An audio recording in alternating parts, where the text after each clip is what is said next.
During severe weather, every minute matters. No two storms are alike.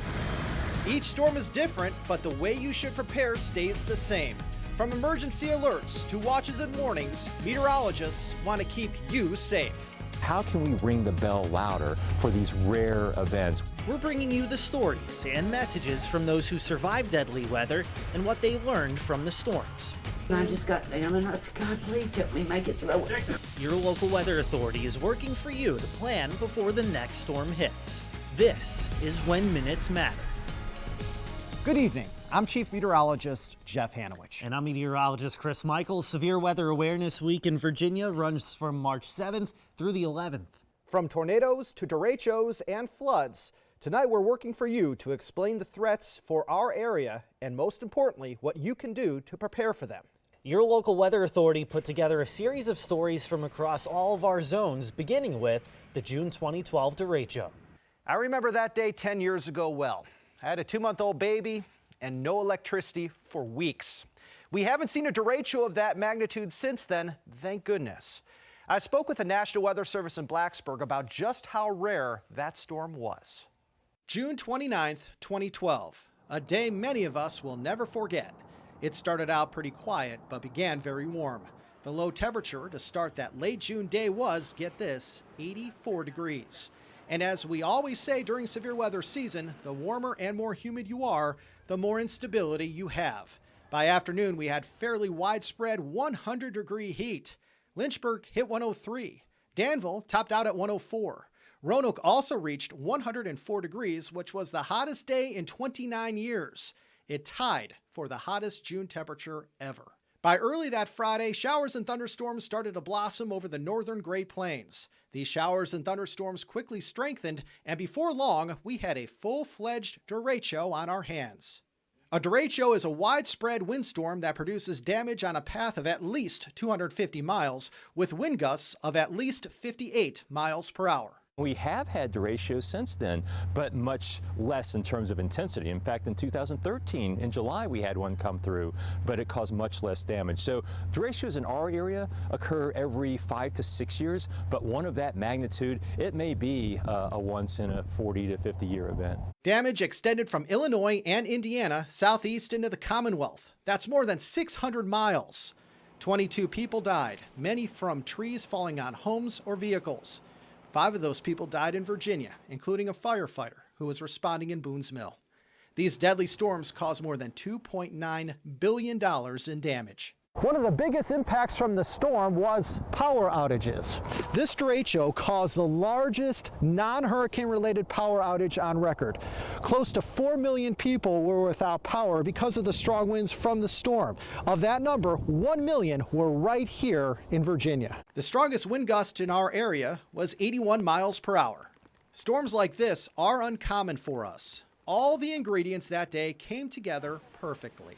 And also keep in mind, things were different back then. I think the biggest change since 2012 is messaging. So how can we ring the bell louder for these rare events where you have widespread wind damage? After the derecho, we changed the format of our warnings. Today, we have so many ways to warn you of impending severe weather, including the best tool on the market, our WSLS 10 weather app. And just in the last couple of years, we can now trigger wireless emergency alerts on your phone for those severe thunderstorms that we expect to produce 80-mile-an-hour winds or greater like we saw in 2012. One thing that hasn't changed almost 10 years later, our promise and commitment to keep you safe. Since 2016, there have been 3 different EF3 tornadoes to move through our area, meaning storms with wind speeds of 158 to 206 miles per hour. So, of course, all 3 were devastating, but it was the one in 2016 that hit the Evergreen area that still tears at the heartstrings of so many, even 6 years later.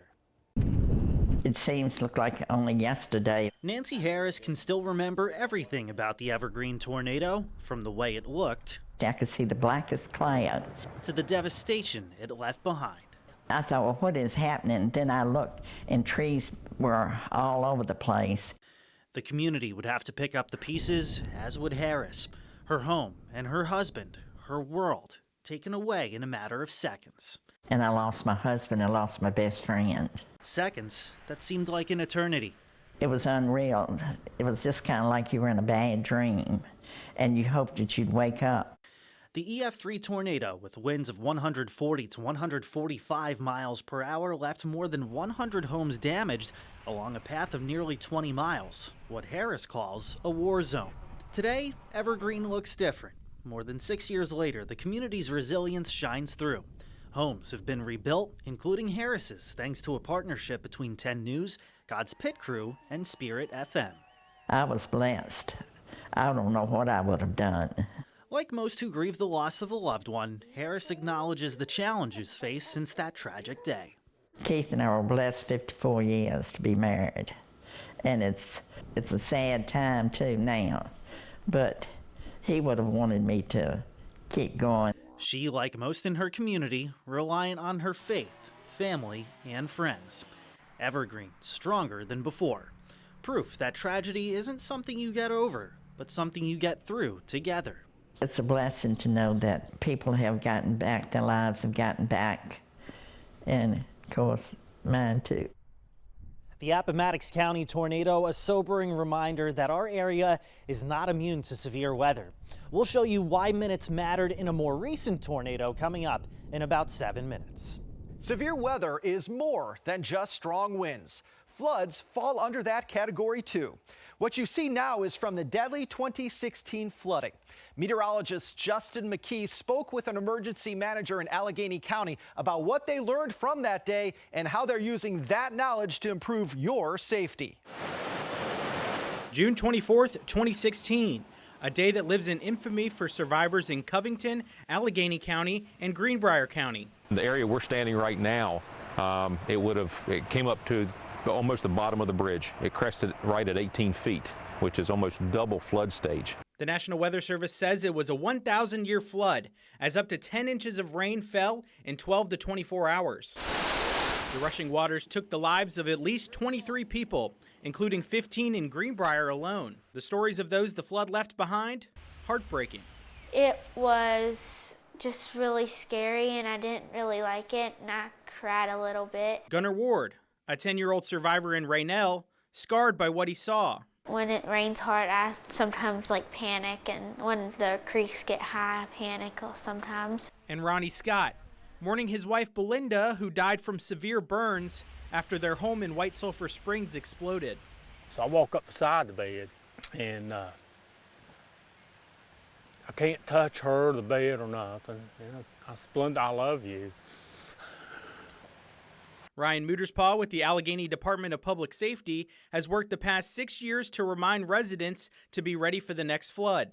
We tell people to be prepared, have a plan, have supplies, and know what you're going to do ahead of time so you're not scrambling at the last minute. In the meantime, the survivors remember and reflect on their loved ones lost. If you could say anything, one thing to Belinda, what would you say to her? Hey, first thing I do is tell her I love her, I miss her, and I know one thing, she'll never be forgotten. When it comes to flood preparedness, there are 3 things to keep in mind. The first is flood insurance. Only 3% of Virginians have flood insurance. It's recommended to have it even if you don't live in a floodplain. The second is to turn around, don't drown. Just 6 inches of water could be enough to flood your vehicle and float it away.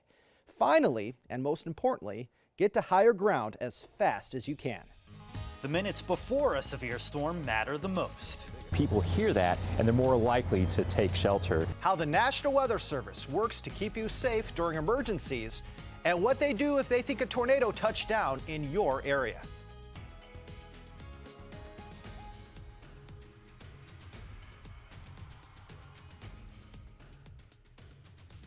Less than 3 years ago, an EF3 tornado tore through Sidnersville, destroying one home on Windy Ridge Road. Steve Keaton, formerly with the National Weather Service in Blacksburg, was on the ground the day after the twister hit. We actually talked to some people that were in the path of the tornado in Franklin County who said they heard about it by watching TV. I'm hoping that that partnership together may have saved some lives. The people Keaton is referring to, the Andersons. Dolores was in her basement when the twister destroyed her home. This is what she had to say as 10 News arrived on scene that day. And I can hear it. I can hear glass. I can hear it. I can just hear it all. Later in the show, we talk with an expert about why television coverage is still vital in an age of advancing technology. But now, meteorologist Delaney Worden breaks down how the National Weather Service springs into action during severe weather events. Days ahead of a severe weather event, the National Weather Service is making preparations for the upcoming system by planning for extra staffing and designating specific roles to each forecaster. These duties range from who will keep an eye on radar if flooding is a threat, then who will keep track of hydrology. Someone is assigned to be in charge of social media, along with a meteorologist who will work to verify and release reports of any threats or damage from the storms. During the warning process, if we can get reports of damage and send that out and have our partners at WSLS and other stations relay that information, people hear that and they're more likely to take shelter. Those storm reports are a very important aspect, whether it's getting confirmation of a strong wind gust, reports of hail, or even damage to a home. The information is crucial. But it's so critical that we get ground truth information, and we spend a lot of time and resources calling weather spotters, calling people in the path of the storm where we may not have weather spotters to find out exactly what is happening so we can get that into our warnings and statements to relay that information. With the threat finally moving out of our area, you might think that it's out of sight and out of mind for the team, but they're far from being done with their work. After every severe weather event, we have to verify every warning we issue. That means we have to find out, were there 2 or more trees down where we issued the severe thunderstorm warning? Was there hail that exceeded the size of a quarter? And many times these storms occur in very rural locations, so we'll call farms anywhere we can find online to find that information. This can take days to complete, and the information has to be submitted within 90 days of the event. Just like you and me, these scientists are members of the community. Keeping everyone informed and safe is a top priority. The next round of meteorologists is on the rise here in Virginia. We're actually training people that will be the future forecasters. We're taking you to Tornado Alley, where Hokies learn firsthand how to forecast and deal with severe weather.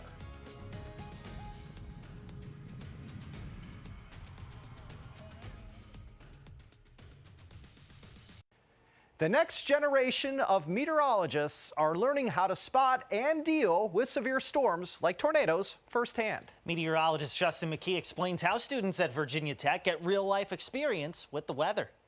National Weather Service in Evergreen has issued a tornado warning. In terms of a warning, it's much more meaningful if we actually have confirmation. Storm chasers and spotters are incredibly important when severe weather threatens our corner of the Commonwealth. Lucky for us, there's a school right in our backyard that teaches students to do just that, Virginia Tech.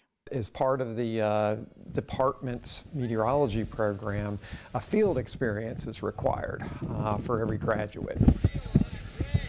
While other Virginia Tech students are having fun during summer break in June, the storm chasers are out in the Great Plains tracking down tornadoes just like this one. It's amazing. I've never seen lighting like this on a storm before. The storm itself is the jaw-dropping part, and the tornado is just a little add-on in many cases. Hence, we call it storm chasing and not tornado chasing. Dave Carroll is one of the meteorology instructors at Tech and has been one of the driving forces behind the yearly storm chasing trip. No 2 storms are alike, and you really learn more about the storms each time you go out. I learn something new every single year. Carroll says many of his students have gone on to have successful careers in meteorology. We're actually training people that will be the future forecasters and the future people that warn for these storms, the future people that actually alert the public. We have a tornado on the ground back here, David. Carroll and his students bank lots of time and miles on the road. He says they average between 5,000 and 15,000 miles per trip. A small price to pay for a whole lot of experience. All of them have told me afterwards they come back as better forecasters than they were going in. When it comes to weather in your area, we want to see it. The best way to get your photos and videos to us is through our Pin It app. So here's how it works. You log in or register at WSLS.com/pins.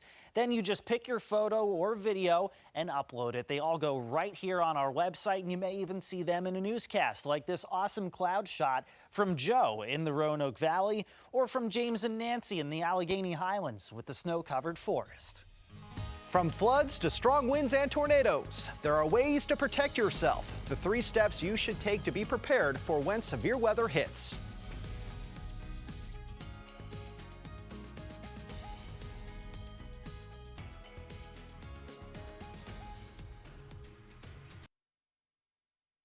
There are so many ways to get warnings when minutes matter. Weather radios, your 10 News weather app, our social media pages, and lastly, outdoor sirens. Despite recent advances in technology, Dr. Laura Myers at the University of Alabama says her research shows the value of wall-to-wall coverage during a tornado warning. If you are within this warning, you need to be getting in your shelter right now. We see that over and over again. No matter how else they got the message, they're going to turn to the television. For the simple reason that, as she says, people want to know location and timing. And that's where your local weather authority has you covered.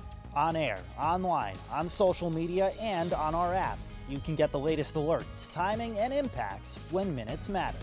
I'm Chris Michaels. And I'm Chief Meteorologist Jeff Hanowich. Thank you for joining us. Please stay weather aware and have a great night.